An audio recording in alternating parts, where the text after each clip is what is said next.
Hello beautiful soul! Welcome back to my channel. This is my channel. I'm from Japan, Kabayan Libra.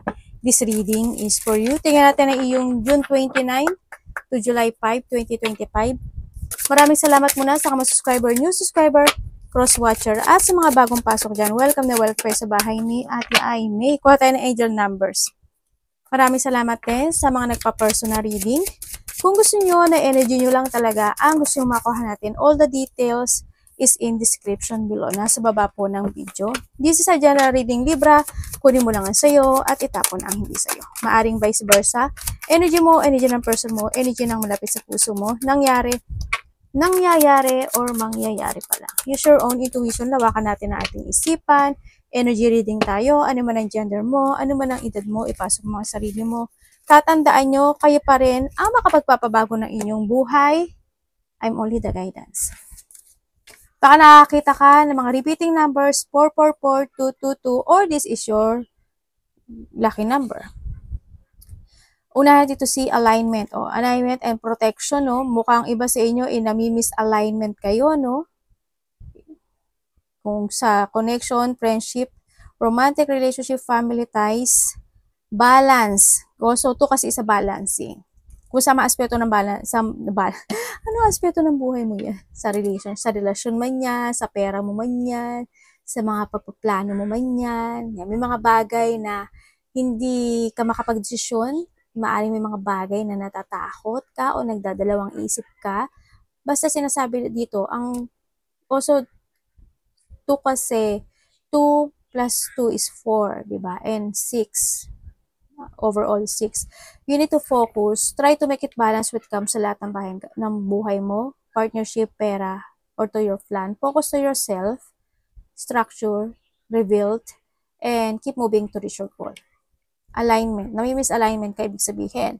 Connection, friendship, romantic relationship, family ties, balance, life choices, compromise, commitment, trust.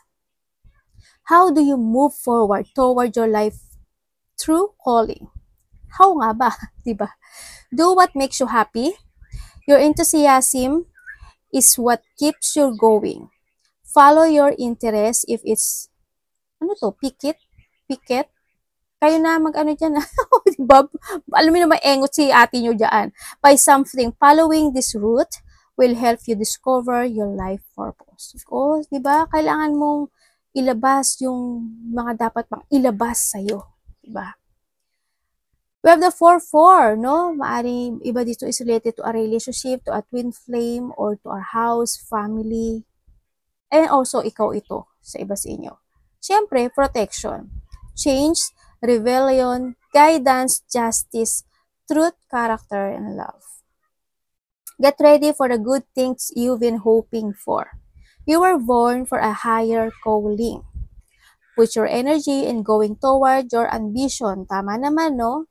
Focus ka sa ambition mo and the universe will align itself to provide you with the right people. Di ba? Diba? Pag-focus ka dito sa sarili mo, tsaka sa mga goal mo kasi ipapadala sa'yo ng universe yung mga the right people or person sa buhay mo. Circumstances and resources to make things happen. Diba? Guided ka ng taas. Align yourself. Meron tayong 8, 13, 15, 27, 22. Tamunahan dito ka sa 22.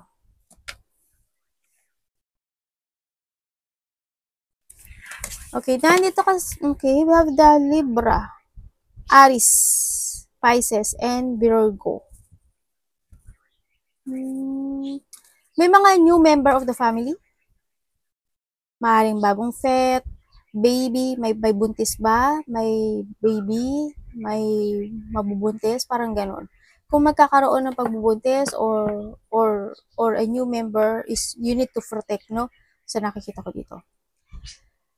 Magkakaroon ka daw ng mga choices in life. Kumbaga, may mga pag-aalinlangan. Ako nakikita sa'yo, may mga pagpaparaya, orders of separation, o may aalis, o may i-remove, may mga ganon. Or you're thinking for kaliwa ba ako o sa kanan. May mga ganyan. Makaka-receive ka raw ng message, communication, information, ganyan, sa iba sa inyo, or may mga bagay na kailangan asikasuhin, papers, documents, mga speech, or dapat kayong sulatan o isulat, no, sa iba sa inyo. Meron din ako nakikita na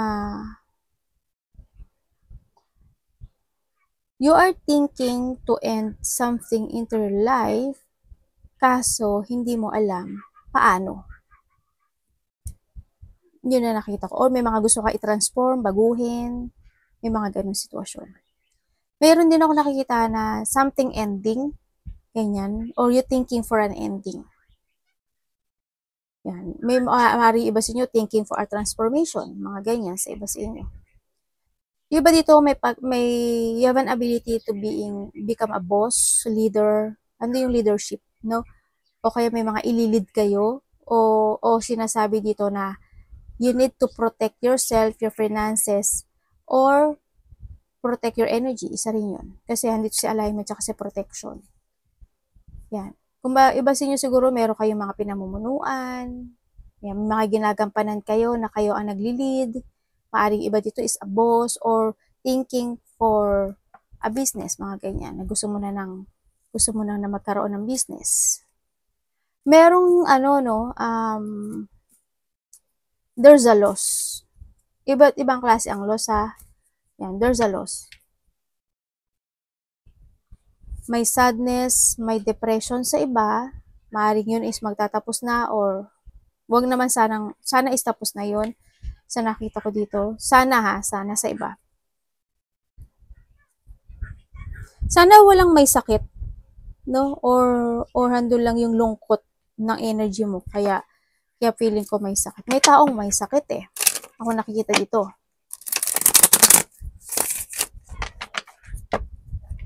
May pagtulong, may kasiyahan, may mga papuri. Ako nakikita. May mga tao, maybe there's a love eh. Magkakaroon kayo siguro ng feeling emotions or magkakaroon sa inyo ng reflection from the past situation. Tingnan natin ang energy mo. Anong energy ni Libra this week? Ay, namatay yung iPad.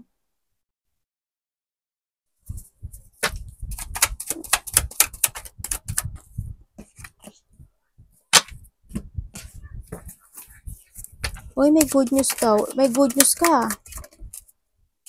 Na darating.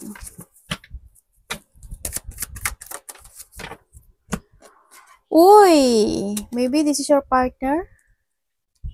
Parehong sword.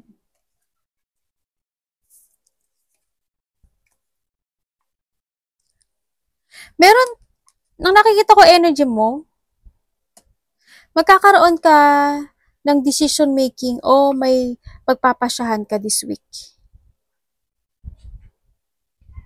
Maaari may pag-uusapan din kayo related to support, money, business. Yun ang nakikita ko sa'yo dito. Ang energy mo, dito ka sa alam mo yung you are more on focusing this time sa mga gusto mong mangyari in life. Siguro sa business mo, sa pera mo, sa stability mo, ganyan. Andito na rin yung sitwasyon na magkakaroon ka ng pagkocontrol sa sarili mo. Siguro, controlling with comes sa mga sinasabi mo, binibigkas mo, o ilalabas ng bibig mo, mga ganyan. Sa iba sa inyo. And then, nakikita ko rin energy mo is mas ikakat mo na o alisin mo na yung mga bagay na hindi mo na kailangan. Yung mga bagay na nakakasama sa'yo. Kumbaga, you're using your wisdom to clarity sa mga bagay na gusto mong pagpasyahan this time. Sa mga bagay na gusto mo ng desisyonan this time. Ganyan. Either a project, either to a new beginning, mga ganon. Meron din ako nakikita dito na maaring may lalaki at babae, maaring mag-asawa to sa iba or magkamag-anak na maaring may kakausap sa iyo. Sa iba sa inyo, ha? Or sa iba sa inyo, ano yan? May mga pag-uusapan kayo. Sabi ko nga, di ba kanina para may mga document and papers. Baka yun.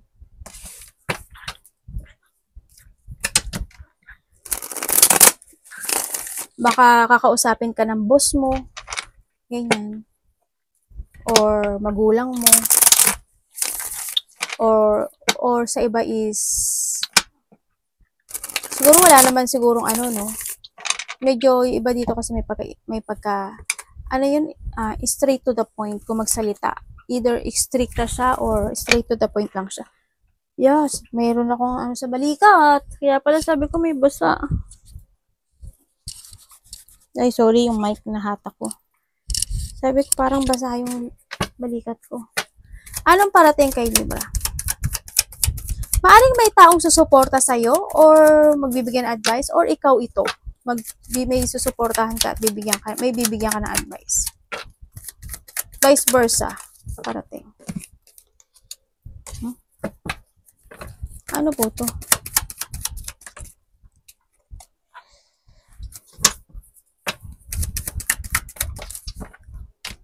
Parating sa'yo.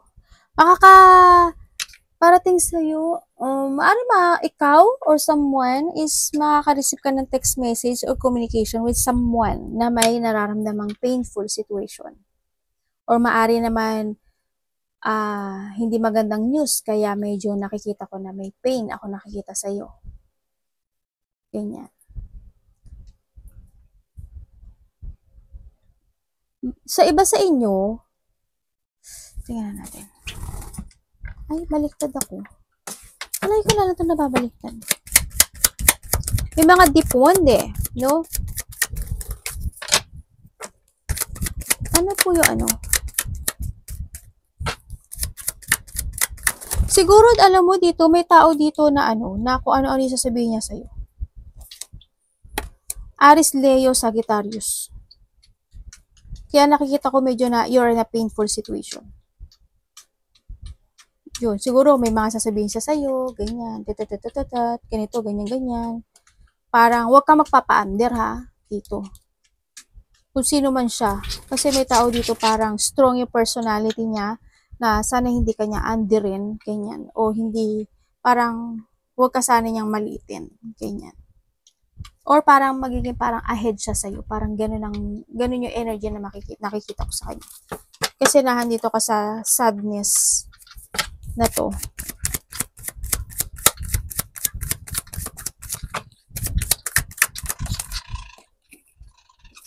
Iba dito kasama nyo to sa trabaho. Taurus, Virgo, Capricorn, isa rin yan. May magbibigay sa'yo ng payo or you give an advice with someone. Vice versa. Madaming tao ako nakikita sa'yo Hindi ko alam why, pero maraming tao ako nakikita. Siguro bakit ang daming tao? Pupunta ka ba sa maraming tao or may mga pag-uusapan kayo ng isang grupo, ganyan. Maraming tao. Anak, dami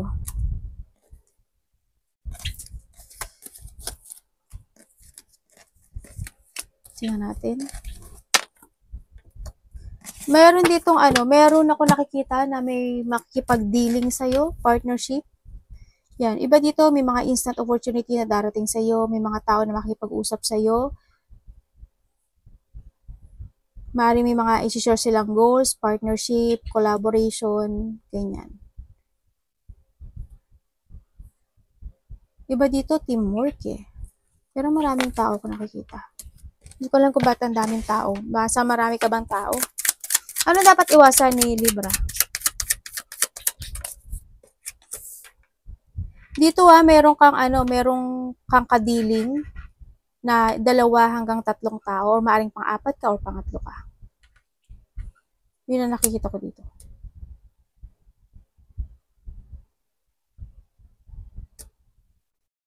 May mga collaboration.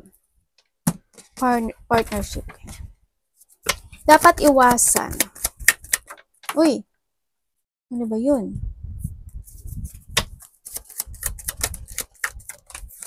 Ay, nako po, hindi maganda to Devil.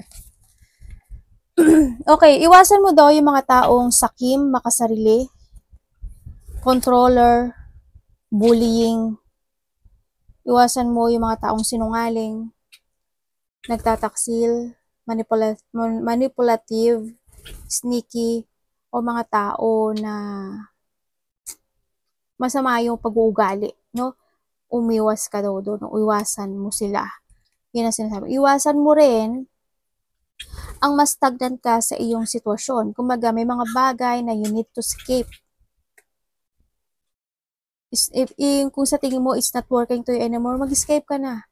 I-release mo yung sarili mo. It's time mo i-freedom yung sarili mo.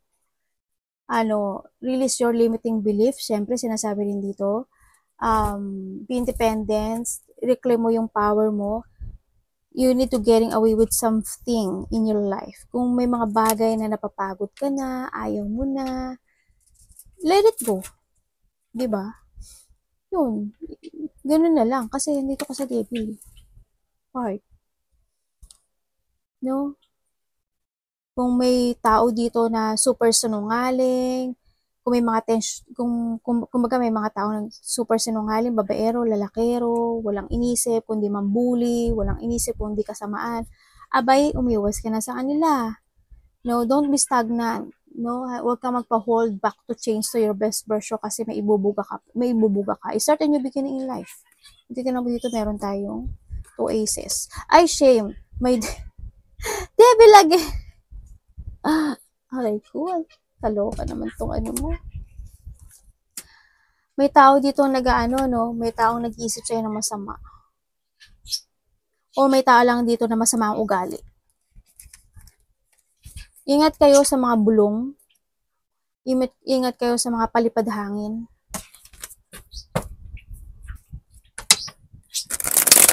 Ingat kayo sa mga tao na walang ibang gustong gawin kundi kayo busitin or yung masama ugali. Kamusta ang love ni Libra? Huwag ka magpa-control, huwag ka magpa-trap. Kung meron ka naman someone is obsessed din dito ha. Yan. Meron ako nakakita dito na obsessed when it comes to material or kung may mga addictions kayo sa buhay nyo, alisin nyo. Halimbawa, ano ba yung mga addiction nyo? Kung may mga bad habit kayo, ganyan, alisin nyo na lang. May tao dito, someone's hiding something. Sana hindi kayo manakawan o sana walang nagnanakaw. No? May taong hindi maganda energy Mag-ingat kayo sa mga scammer. Mag-ingat kayo sa mga magsisinungaling. Mag-ingat kayo sa mga magagamit. Love.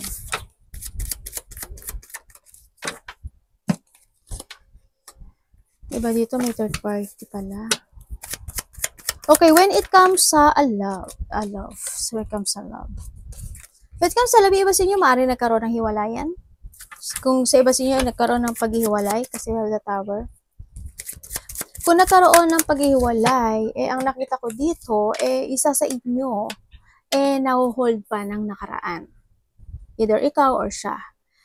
Handuin yung sitwasyon na nagkaroon ng mga maling desisyon. Maaring siya or ikaw nagkaroon ng maling desisyon sa pag-let go, pag-iiba ng direksyon sa buhay. So nakita ko dito. Kaya ang isa sa inyo ay nahahatak pa na nakaraan.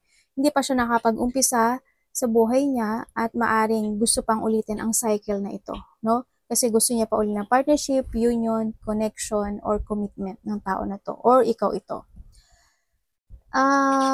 Kumbaga na overwhelm kasi siya, no? Maaring kung nagkaroon ng mga third party, kumbaga nahando siya sa sitwasyon na na-overwhelm siya sa akala niya or ikaw ito, akala niya yun ang tamang desisyon. Siguro inisip niya na hindi ka mawawala sa kanya. Maaring ganun sa isip niya. Kumbaga, inisip niya siguro na habulin mo siya. Yan ang nakikita ko dito. Or vice versa. Kung kayo is in a relationship nitong tao mo, no? Isa sa inyo pasaway. Ganon din sa mga nagkahiwalay. Naging pasaway ang isa sa inyo, no? Andito yung sitwasyon na isa is nagiging immature o ganon din sa nagkahiwalay. May mga bagay na nagkakaroon ng pagpapabaya. May mga bagay na you are feeling trapped or hindi yung sitwasyon na may mga maling decision making ang isa sa inyo in this relationship.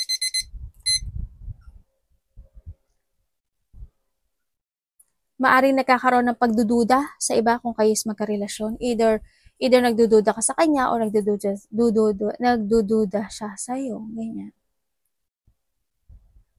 Isa sa inyo nag-aalangan eh. Parang nga doon sa sitwasyon na nag-aalangan siya na either may sabihin siya sa'yo or mayroon siyang ipakiusap sa'yo or parang gano'n. Basta may pag-aalangan. Ikaw or siya. May pag-aalangan na nagaganap. Yun. Isa sa inyo, bogo, ano to? Ano Tagalog nun? Iba sa inyo, isa sa inyo parang, ikaw, yung nagkahiwalay o magkasama ha, parang hindi ko alam kung nababagot na ba siya sa buhay niya o nababagot na ba siya sa relasyon na to. May pagkabagot. May parang naiinip siya, bakit gano'n, bakit gano'n. Parang nahando sa sitwasyon na yun. Yun. Tingnan natin. Libra.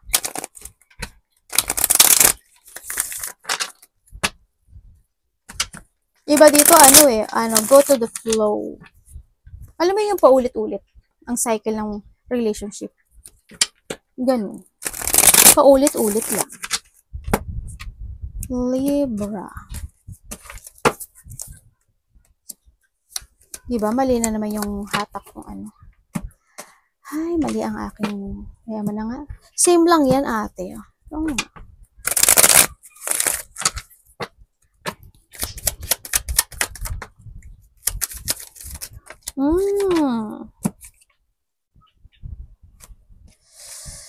Aba, may tao dito na gustong ulitin muli. Sana maulit muli. Ten of Cups. Yan, sana bigyan ng pansin. Okay. Ang nakita ko dito ay may unfinished business, no? Mayroong isang sitwasyon sa buhay mo na paulit-ulit na lang o uulitin muli. Ganyan. Nagkakaroon ng iba sa inyo ng mental trap, ikaw or someone into your family or in this relationship. May mental trap, mayroong sitwasyon na nangyari na noon, nangyayaring muli, ganyan-ganyan. May hindi makapag-let go eh. Kumbaga, parang may mga hindi natututo, no? Sa nakikita ko dito.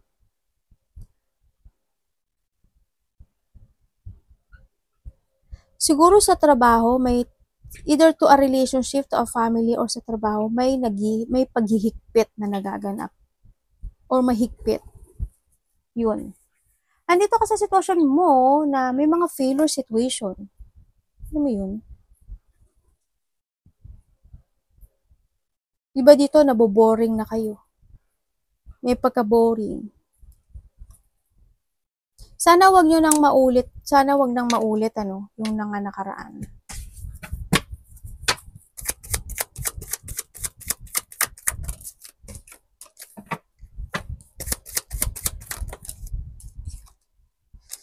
Ooh, okay, there's an unexpected flow of emotion sa iyo, no?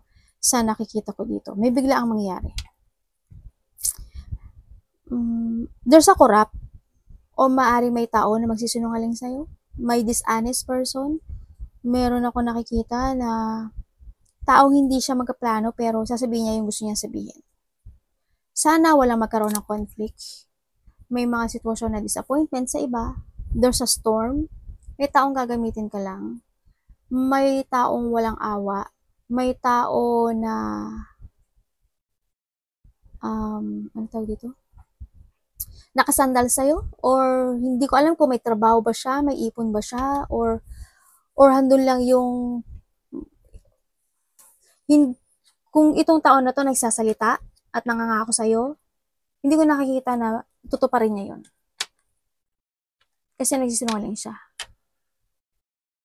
May mga separation, depression, pagkalito, ganyan, or there's a tears, may mga trauma, and then sana, wag kang pabigla-bigla ng salita. Alam ko bakit ang pangit ng energy na to. Sana hindi nyo to energy. Kasi may tao dito na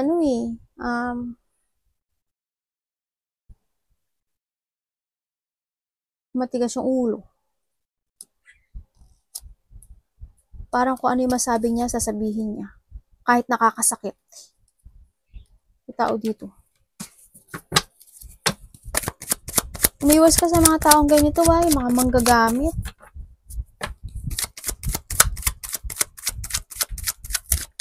Yung mga masakit magsalita. Learn for the experience. May mga emotional pain. Someone is obsessed. Habaan mo yung pasensya mo ha. This week kasi baka ma-impatient ka. Baka umiksi yung pasensya mo. Habaan mo. No?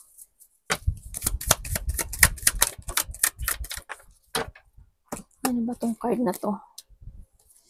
Paulit-ulit. Okay, nandito kasi sitwasyon mo na alam mo yung mga bagay na gusto mo nang umalis, gusto mo na mag-withdraw, gusto mo mag-let go, pero hindi mo kaya. Gusto mo na mag-umpisa ng bagong beginning sa buhay mo, pero andito kasi sitwasyon mo na nagtitiis at nagtitimpi ka. Gusto mo, kumbaga, yung pagpaplano mo in life, nawawala lang, nabubura, ganyan. No, you're stagnant, may mga indecision situation, may mga sitwasyon na nakikita ko na parang parang pagtsatsagaan mo or hindi ka muna aalis o kaya tatry mo munang muli. May mga ganung sitwasyon ako nakikita dito. Meron naman ako nakikita dito na maaaring may taong mag-a-apology dahil hindi siya makaalis o hindi siya makapag-let go sa'yo at maaaring magkakaroon ng reconciliation or maaaring ito kung sino man tong tao na to ha. Ganyan. Meron tayong Aries, Leo, Sagittarius, Pisces, Cancer, Scorpio, Aquarius, Gemini, and Libra. May tao dito na gusto nang tapusin ang pakikipag-away, conflict, ganyan, o pakipagtalo. May tao na kinaya. Kumbaga, magkakaroon sa iba sa inyo ng peaceful resolution or want ang peaceful resolution. May tao makipag-communicate sa'yo dito. Baka mag-apologize sa'yo o kakausapin ka niya. Or ikaw ito ha.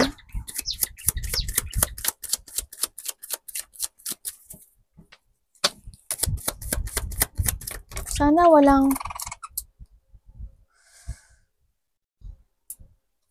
walang taong magre-revenge ha. Mag-trust ka sa intuition mo. Ano ba yun? Parang ano lang. Paano ba yun?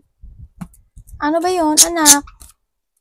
Hello, ba't ganito ang energy mo? Ito mo ang papanga, di ba? Dalawa na yung devil mo. Tapos, andito pa to. Sana hindi ka mapasok sa third party o kaya may mga bagay. If you're in a relationship, sana hindi ka or someone into your life is not stable. Hindi ko alam kung may sakit siya or when it comes sa relationship, hindi to stable. No? Ako nakikita dito. Kasi maaring may tao na nag-worried about in this relationship. Ganyan. May taong danger. May tao na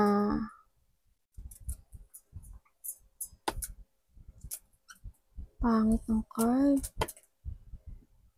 Nahata ka ba ng nakaraan?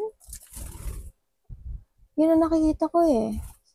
And then, ang nakikita ko dito, ano ba itong card mo?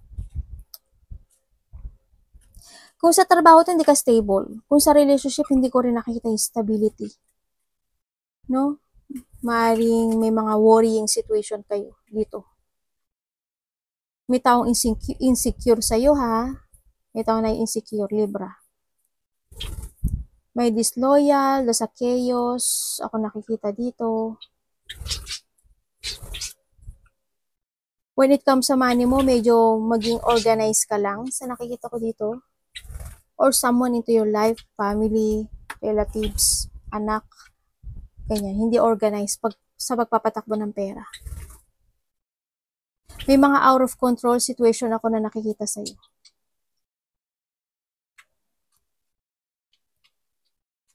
Sa iba naman sa inyo, ang nakikita ko dito, siguro maiinis ka o maiirita ka sa karelasyon mo, sa taong malapit sa'yo, o sa taong nakakonek sa'yo.